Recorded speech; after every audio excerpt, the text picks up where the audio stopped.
بسم اللہ الرحمن الرحیم۔ السلام علیکم، میں سید عمران شفقت آپ کی خدمت میں حاضر ہوں۔ مسٹر ایکس لندن میں جا کے نواز شریف سے ملاقات کر کے ان کو کیا کہا کرتے تھے، کیا ریکویسٹ کیا کرتے تھے، اور غصہ تھوک دینے کا جو وہ ریکویسٹ کیا کرتے تھے اس کے جواب میں، یعنی کہ مسٹر ایکس کو جو نواز شریف صاحب جواب دیتے تھے، آج صورتحال وہی کی وہی ہے۔ اور وہ جواب دیا کرتے تھے کہ یہ جو آپ نے پاکستان کے اوپر تجربہ کیا ہے، اگر ہم آپ کی مدد کو آئیں بھی تب بھی یہ نہ صرف ہم پر بھاری پڑے گا بلکہ پاکستان کے اوپر بھاری پڑے گا۔ اور اس وقت کی صورتحال یہ ہے، ایک غلطی تھی نا جی، وہ بغیر سوچے سمجھے وہ تجربہ جو لانچ کر دیا تھا کسی کی نفرت میں، کسی کی محبت میں، عمران خان صاحب کی صورت میں، وہ ایک غلطی اس وقت جو ڈالر ہے وہ 221 روپے تک پہنچ چکا ہے۔ آج کی تاریخ یعنی اس وقت تک 221 روپے کا پہنچ چکا ہے، اور آئی ایم ایف سے ابھی بھی وہ معاملات جو ہیں وہ راستے میں ہیں، یعنی کہ وہ ان کے سٹاف لیول کے اوپر تو معاہدہ ہو گیا تھا، ایگزیکٹو بورڈ کا جو اجلاس ہونا ہے اس میں وہ طے پانا ہے، پھر جا کے کہیں ہمیں پیسے ملنے شروع ہوں گے، اور یعنی کہ وہ قرض کے اوپر جشن منانے والے ہم لوگ۔ تو خیر، یہ تو کیا کہتے ہیں نا، وائے ناکامی، یہ ناکامی جو ہے وہ احساس ناکامی ہمیں بالکل ہے ہی نہیں، ختم ہو چکا ہے۔ ہمارے وہ سیل جو ہیں وہ کمزور پڑ گئے ہیں، جو ناکامی کو، وہ انٹینا جو ناکامی کو فیل کیا کرتے تھے، وہ ہماری جلد ڈھیٹ ہو چکی ہے۔ تو یہ پھر جا کے ڈالر جو ہے شاید تھوڑا بہت واپس آئے۔ تو نواز شریف صاحب یہی باتیں کیا کرتے تھے ان سے کہ آپ نے ایک نااہل آدمی کو ملک کی دو میچور پولیٹیکل پارٹیز اور جو جینون جن کے پاس جو تھی، کیا ان کو کہیں گے کہ نمائندگی کہنے ہیں آپ، کہ وہ جو نمائندہ تھیں عوام کی، ان کو آپ نے ایک تجربے کی بنیاد پر یا زور بازو کے اوپر پورے سسٹم سے آؤٹ کیا۔ اس کا نتیجہ یہ نکلے گا کہ پاکستان آپ سے سنبھلے گا نہیں۔ اور اب آپ جو ریکویسٹیں لے کے آ رہے ہیں اسٹیبلشمنٹ کی طرف سے، مسٹر ایکس، تو یہ مسٹر ایکس ہے کہ عمران خان صاحب بھی کہتے ہیں، تو میں نے وہ ٹرم یوز کر لی کہ وہ کوئی جاتا تھا ادھر گھما کے بات کرنے کی۔ بندہ سیکھتا ہے تو لیڈروں سے تو ویسے بھی سیکھتا ہے، عمران خان صاحب سے تو بہت کچھ سیکھنے کی ضرورت ہے۔ تو وہ جناب اسی طرف معاملات جا رہے ہیں۔ آج کی صورتحال ڈالر کی میں نے آپ کو بتا دی، اور لاہور میں کل رات 11 بجے سے کئی علاقوں میں لائٹ نہیں ہے، کئی علاقوں میں، یہ سٹی 42 بھی رپورٹ کر رہا ہے۔ تو یہ نہیں کہ یہ اس کے اب آپ مسلم لیگ نون کو بھی لوگ جو ہیں وہ کرنا چاہیں، مرد الزام ٹھہرانا چاہیں کہ جی کہ آپ کو کسی نے، میرا مطلب ہے کہ سنا دیتا سی، یا کوئی وہ ہم پنجابی میں کہتے ہیں کہ کسی نے گڑ دیتا سی کہ آ کے آپ جو ہیں وہ یہ والا بوجھ اٹھائیں، لیکن ملک کی خاطر یہ کام کرنے پڑتے ہیں۔ بھٹو نے ملک کی خاطر پاکستان کے جو، یعنی اس سے بڑی اور کیا قربانی ہوگی، یا اس سے بڑی اور کیا صرف نظر ہوگا کوتاہی سے، کہ جنہوں نے ملک توڑا، بھٹو صاحب نے محمود الرحمان کمیشن جو ہے وہ رپورٹ دبا لی، وہ ظاہر نہیں کی۔ ادروائز وہ اگر ٹرائل کرتے، سمری ٹرائل کرتے، جو ذمہ دار تھے محمود الرحمان کمیشن رپورٹ میں 71 کے واقعات کے، ان کو سزائیں دیتے، لیکن نتیجہ کیا نکلا کہ بھٹو صاحب کو پھانسی چڑھنا پڑا۔ تو اسی طرح جب کارگل کی جنگ چھڑی تھی، ہم پہلے کہہ رہے تھے یہ مجاہدین ہیں، پھر بعد میں ہم نے ان کو ستارے اور تمغے بھی دیے، تو وہ ہمارے فوجی تھے، تو اور پھر ہمیں ہماری جگ ہسائی بھی ہوئی، تو اس کے اوپر کر دینا چاہیے تھا، یعنی پرویز مشرف صاحب کو سیک کر دینا چاہیے تھا اس مہم جوئی کے اوپر، لیکن چونکہ وہ ملک کی بدنامی ہونی تھی اس لیول پہ، حالانکہ ملک کی بدنامی ہو چکی تھی۔ جب ملک ٹوٹ چکا ہو تو پھر پیچھے کیا رہ جاتا ہے، یا جب آپ ایک جنگ ہار جائیں تو پیچھے کیا رہ جاتا ہے۔ لیکن یہ ہمارے سیاستدانوں کا ظرف کہہ لیں یا ان کی بیوقوفی کہہ لیں، آپ جو بھی اس کو نام دینا چاہیں۔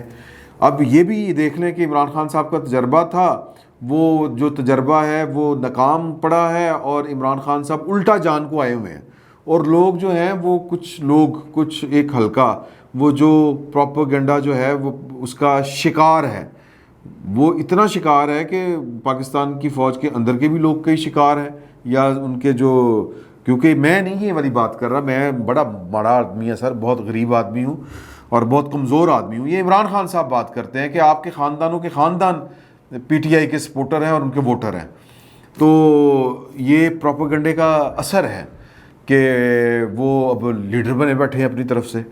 تو یہ میرا خیال ہے کہ اس دفعہ تو سیاستدانوں کو یہ والا جو ہے ماضی سے سبق سیکھنا چاہیے تھا کہ جو عمران خان صاحب والا تجربہ تھا اور اس کے نتیجے میں جو بوجھ پڑا. یہ جو گجرانوالے کی تقریر تھی نواز شریف صاحب کی, انہوں نے 2 ٹوک یہی باتیں کی تھی, پھر مسٹر ایکس سے بھی یہی باتیں کی جب یہ پائن جو ہے وہ پتہ چل گیا کہ یہ بوجھ ہے, ہم یہ اٹھا نہیں سکتے. تو پھر جس نے جا کے معاملہ طے کرنے کے لیے جو پہلا بندہ بھیجا گیا تھا پاکستان سے, وہ مسٹر ایکس, میں نام نہیں لینا چاہتا اس کا, تو ان سے یہی باتیں انہوں نے کی تھی. بہرحال یہ مسلم لیگ نون کو اس کی قیمت ادا کرنی ہے, وہ کرے گی, یا اگر سنبھال سکتی ہے تو سنبھالے گی, کیونکہ معاملات جو ہیں وہ خراب سے خراب تر ہو رہے ہیں. تو آج کی جو خبریں ہیں, آج کے جو ڈیولپمنٹس ہیں, وہ 2 بڑی اہم ڈیولپمنٹس ہیں. ایک کہ جو فواد چوہی صاحب ہیں وہ تھوڑا سا کوئی عقل سمجھ والی بات کرتے ہیں. عمران خان صاحب نے تو بس وہ ایک کہہ لیں کہ وہ بس ہاتھ میں ڈنڈا پکڑا ہوتا ہے, ان کی زبان سے آگ ہی نکل رہی ہوتی ہے, تو وہ افہام و تفہیم کی طرف والی وہ تو بات نہیں کرتے. لیکن فواد چوہی صاحب کی پتہ نہیں سنی جاتی ہے کہ نہیں سنی جاتی. وہ کہہ رہے ہیں کہ جی کہ اپنا ٹائم دیں جنرل انتخابات کا, ہم پھر آپ کے ساتھ بیٹھ کے بات کریں گے. میں نے کل بھی یہ والی, بلکہ آج صبح جو آپ سے بات کہی تھی وہ یہی کہی تھی کہ جب تک معاملات جو ہیں وہ بیٹھ کے ٹیبل کے اوپر یہ نہیں کیے جائیں گے, طے کیے جائیں گے, تب تک پاکستان کے اندر جو ہے وہ پولیٹیکل ٹمپریچر بڑھتا جائے گا اور بہت زیادہ بڑھے گا, اور پھر اینڈ پہ اسٹیبلشمنٹ کو درمیان میں آ کے معاملات جو ہیں وہ ٹھنڈے کروانے پڑیں گے. یہ پولیٹیکل ایمیچورٹی ہے. پاکستان مسلم لیگ نون جو ہے, یا انہوں نے بیٹھا ہے, آج بیٹھتے ہیں, یہ کیا فیصلہ کرتے ہیں یہ تو آنے والا وقت بتائے گا. آنے والے وقت سے مراد ہے کہ آج ہی اس بات کا پتہ چل جائے گا. تو فواد چوہی صاحب کہہ رہے ہیں کہ جی بیٹھ کے بات کرنے کے لیے ہم تیار ہیں, اگر شہباز شریف صاحب جو ہیں وہ الیکشن کی ڈیٹ دے دیں. تو میرا خیال ہے کہ شہباز شریف صاحب جو ہیں وہ نومبر دسمبر کی کوئی بھی ڈیٹ دے سکتے ہیں, جنوری کی بھی کوئی ڈیٹ دے سکتے ہیں.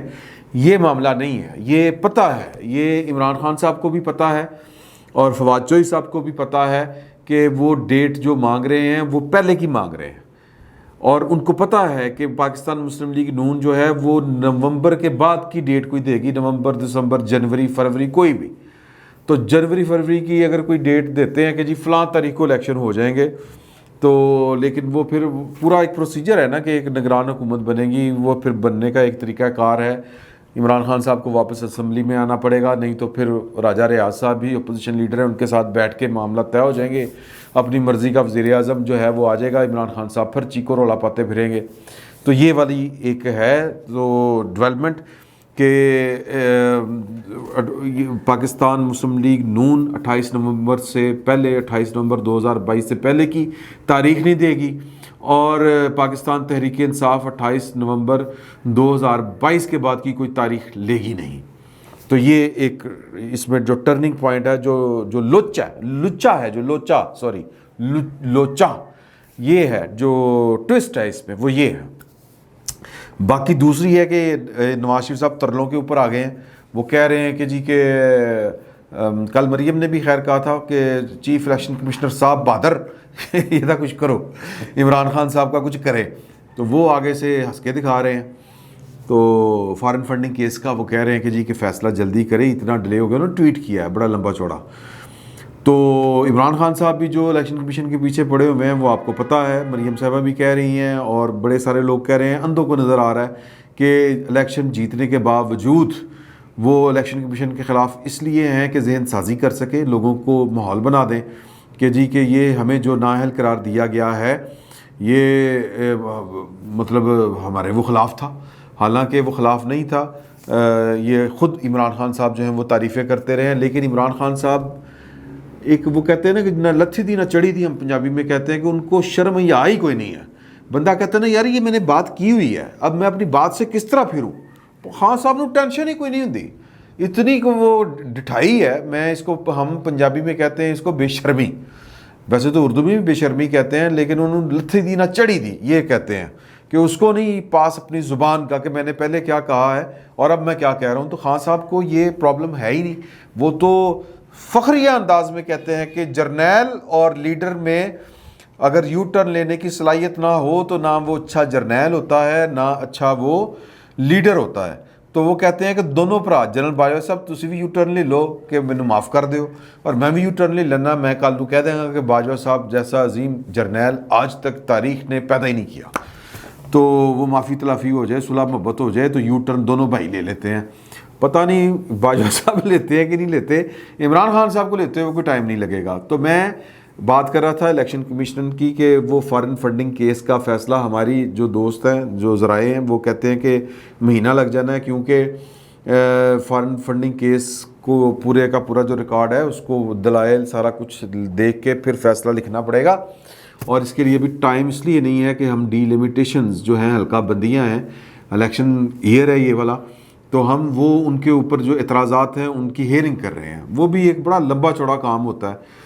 دوسرا کہ یہ فارن فنڈنگ کیس تو ہو نہ ہو, الیکشن کمیشن کی طرف سے عمران خان صاحب کے خلاف کنٹیمپٹ جو ہے, یعنی کہ توہین عدالت کے جو اختیارات ہیں وہ استعمال ہونے والے ہیں. آج نہیں تو کل, یہ میں نے آپ کو پچھلے جو نشست تھی ہماری ولاگ تھا اس میں بتا دیا تھا. تو عمران خان صاحب جو ہیں وہ اس سے پہلے نااہل ہو چکے ہوں گے یا اس سے پہلے ان کو سزا مل چکی ہوگی فارن فنڈنگ کیس آنے سے پہلے. تو یہ بھی آپ ذہن میں رکھیں. اور آخر میں عمران خان صاحب کی ایک کیبنٹ منسٹر ہیں یا سابق منسٹر آپ کہہ لیں, شیریں مزاری صاحبہ, انہوں نے یہ الزام لگایا کہ میرے گھر سے جاسوسی کی ڈیوائس نکلی ہے. اب میری سمجھ میں نہیں آتا کہ شیریں مزاری صاحبہ کی جاسوسی کرنے کی کیا ضرورت ہے. میں سمجھنا چاہتا ہوں یہ, یا پھر شیریں مزاری صاحبہ کو سمجھا دینا چاہیے کہ کسی کو کیا ضرورت ہوگی. شیریں مزاری صاحبہ کی ویسی پیشیاں جو ہیں وہ ہوتی رہی ہیں. ہاں یہ ہو سکتا ہے کہ شیریں مزاری صاحبہ کے گھر میں اگر کوئی جاسوسی کے آلات لگائے گئے ہیں جو ان کے ڈیوائس پکڑی ہے تو وہ ان کے لیے نہ ہو, وہ ان کی بیٹی کے لیے ہو. ایمان جو ہے بی بی, اس کی جاسوسی کے لیے وہ ڈیوائسز لگی ہوں. جو میڈم ہیں ان کو, وہ تو میرا مطلب ہے انہوں نے, وہ تو کیا انقلابی ہیں, کیا انقلابی انہوں نے ہونا ہے. ان کی تعریفیں تو ابصار عالم صاحب اور بھی بڑے لوگوں نے بتائی ہیں کہ ہمیشہ, اور رضی دادا صاحب نے, کہ وہ جتنی انہوں نے آج تک نوکریاں کی ہیں وہ پاکستان کی اسٹیبلشمنٹ کی مرضی کے بغیر وہ نوکریاں ہوتی نہیں ہیں. تو لہٰذا ڈیوائس ضرور ملی ہوگی. اور میں صرف یہ کہنا چاہتا ہوں کہ وہ شیریں مزاری صاحبہ کی جاسوسی کے لیے نہیں ہوگی, وہ ایمان حاضر مزاری صاحبہ کے لیے ہوگی. اینڈ پہ ایک بات رہ گئی کہ جو نواز شریف صاحب ہیں ان کی واپسی کے چرچے ہیں. کل شاہ زیب خانزادہ صاحب کے پروگرام میں فضل الرحمان کہہ رہا ہوں, رانا ثناء اللہ صاحب نے یہ اس بات کو, کیونکہ سوال تھا کہ مریم بی بی کے جو الیکشن میں تقاریر جو تھی یا جو انہوں نے الیکشن کمپین چلائی وہ بھی کارگر ثابت نہیں ہوئی. سر جی بات یہ ہے کہ اس کا جواب خیر انہوں نے دیا ہے رانا ثناء اللہ صاحب نے کہ نواز شریف صاحب واپس آئیں گے اور جو اگلی انتخابی مہم ہے وہ وہی چلائیں گے. تو وہ جناب وہ چھتی بوڑی میں طبیبہ نیتا میں مر گئی ہیں, یہ تو نون لیگ میرا خیال ہے چیخ چیخ کے کہہ رہی ہوگی اس وقت. اور ویسے بھی ملک کے بھی جو حالات ہو گئے ہیں, جب پاپولر لیڈرشپ کو آپ یوں کر کے سیاست کر کے نکالیں گے, وہی مسٹر ایکس والی بات آ جاتی ہے جو نواز شریف صاحب نے کہی تھی. اس کا خمیازہ پھر ملک اور قوم کو بھگتنا پڑتا ہے. اور یہ جو کچھ عمران خان صاحب ایک افریت نما نکل کے سامنے آ گئے ہیں, اے ہاتھاں دیاں دتیاں گنڈا نال کھولدیاں پی رہی ہیں, یہ جن واپس بوتل میں نہیں جائے گا. اب یہ جن کے ساتھ آپ کو ڈیل کرنا پڑے گا, تو یا پھر پولیٹیکلی اس کے ساتھ ڈیل کرنا پڑے گا. اور پاکستان کی اسٹیبلشمنٹ پولیٹیکلی ڈیل نہیں کر سکتی, یہ ان کی صلاحیت نہیں ہے. وہ زلزلے یا تباہ کاریوں سے نمٹ سکتی ہے, سیاسی چال بازیاں وہ ان کو لگتا ہے کہ ان کو بڑی آتی ہیں. سر یہ جب ریٹائرڈ ہو کے آتے ہیں نا آپ کے ساتھ جب بیٹھ کے بات کرتے ہیں تو اسے سوچتے کہ اے سر یار یہ معاملات کو جب ڈیل کریں گے تو پھر اسی طرح سیاست میں یہ والے معاملات, یہ والے لوگ معاملات ڈیل کریں گے سیاسی, تو پھر اسی طرح کے جو ہیں وہ بلنڈرز ہوں گے. جو یہ بلنڈر ہو چکا ہے جس کی قیمت پاکستان نہیں 22 کروڑ لوگ دے رہے ہیں, 22 کروڑ لوگ اس کی قیمت ادا کر رہے ہیں. جس کو مرضی آپ ذمہ دار ٹھہرا دیں, عمران خان صاحب جتنا مرضی فائدہ اٹھا دیں اور نون لیگ جتنا مرضی نقصان اس کا اٹھا لے, لیکن تاریخ بتائے گی کہ عمران خان کی صورت میں پاکستان کے ساتھ ایک بھونڈا مذاق کیا تھا پاکستان کی سیکیورٹی اسٹیبلشمنٹ نے. اور پھر ان کو وہ لکنے کی جگہ نہیں مل رہی, بچنے کا کوئی راستہ نظر نہیں آ رہا. تو نواز شریف صاحب نے واپس آنا ہے اور مجھے لگتا ہے کہ وہ آئیں گے اور معاملات پھر ہی پاکستان مسلم لیگ نون کے کنٹرول ہوں گے. اور وہ کیا کہتے ہیں کہ جی کہ وہ اگر شاہ زیب خانزادہ صاحب پوچھ رہے ہیں کہ جی کہ مریم نے تو الیکشن کمپین چلانے کے لیے مریم کے علاوہ کوئی بندہ نہیں تھا, تو مریم کی بھی نہیں چلی. اس بات کو سمجھیں. تو نواز شریف بڑی مجبوری ہے, یہ نون لیگ کو اس کا احساس ہے. کرایہ دار ہی ہوتے ہیں, مالکان ہی ہوتے ہیں. لوگ جو ہیں ووٹ بینک وہ نواز شریف کا ہے. لوگوں نے نواز شریف کی بات سننی ہے. نواز شریف صاحب نے یہ جو انتخابی جلسے تھے اس میں خطاب نہیں کیا. نواز شریف صاحب کی حکومت میں ان کے اوپر پابندی چل رہی ہے کہ وہ میڈیا کے اوپر نہیں آئیں گے. یہ کس طرح کی حکومت ہے ان کی پارٹی کی, اس بات کو سمجھیں. تو چلیں وہ میڈیا کے اوپر تو نہیں, یہ بھی اس میں بھی بڑے ٹوسٹ ہیں, پھر اس پر کبھی بات کریں گے کہ میڈیا کے اوپر تو آپ کی تقریر نہیں آ سکتی, لیکن ویسے تو کر سکتے ہیں نا پبلکلی آپ تقریر. نواز شریف صاحب کرتے رہے ہیں وہ پی ڈی ایم کے جلسوں میں تقاریر, سوشل میڈیا پہ ہی چلتی تھی. تو کہنے کا مقصد یہ ہے کہ بڑے غلط فیصلے ہوئے ہیں, نون لیگ کو ان کی قیمت ادا کرنی پڑنی ہے. نواز شریف آئیں گے تو پھر بات بنے گی, آج نہیں تو کل جب بھی ہیں. فی الوقت اتنا ہی, بہت بہت شکریہ.